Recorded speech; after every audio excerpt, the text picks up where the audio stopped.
You don't want this to be the last thing?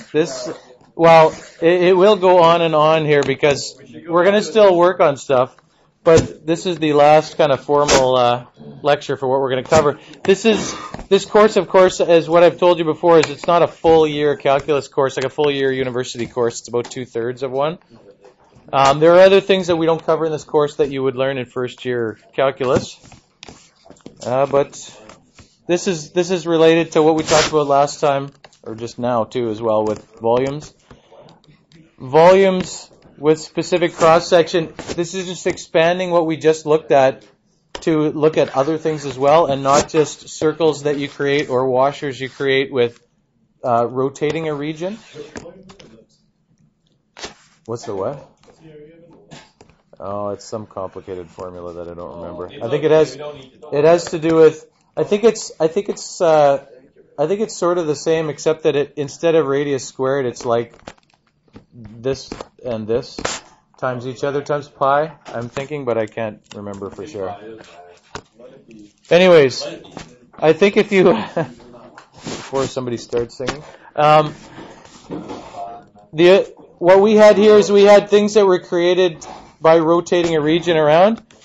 Now what you're going to have is, instead of rotating a region around an axis, you're going to have shapes, and that's not the best one to look at because it's hard to tell they're intending for that to look like a three-dimensional thing. So let's just sort of switch it to something else. This yellow is a region that we have. Can we just the same as before, you have the region between two curves or between a set of boundaries. But instead of taking that and rotating it around an axis, you just have shapes that have that as the diagonal or as the somehow related to the shape. So this is a solid where you have these two curves here, x plus 1 and x squared, and you have the distance in between those two as the diagonal of a square. You could make it where you have semicircles there. Now realize that this is different than before, when we rotated this around, this would have been the outside radius, and this would have been the inside radius. We would have had washer shapes, right, that go all the way down to here. We don't have that here. We have this region, and it just has semicircles rising out of the page, sort of.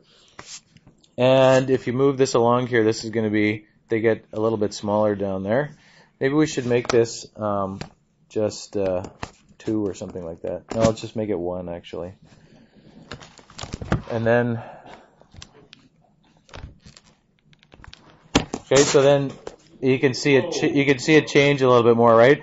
You have semicircles that get smaller as you go to the end here. It's really hard to visualize what these would actually look like, which is probably why they haven't. The other ones, when they're all the same sort of shape, I think it's easier to visualize the volumes of rotation ones versus these.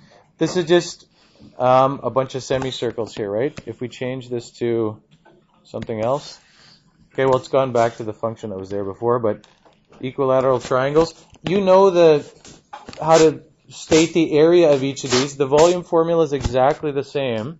It's, if you want the volume of this solid that's created by having equilateral triangles there, you do the integral from A to B of the cross-sectional area with respect to x.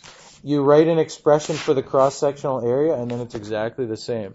The cross-sectional area, when it was a washer shape, was, you thought of this as the radius and this is the other radius, and write an expression for that. In some senses, in some cases, this is easier, right? Certainly if it's a square, if you go back to it being a square, that's pretty easy, right? Because it's just the difference between those two functions squared to get that area of that square. I know that doesn't look like a square rotating out of there.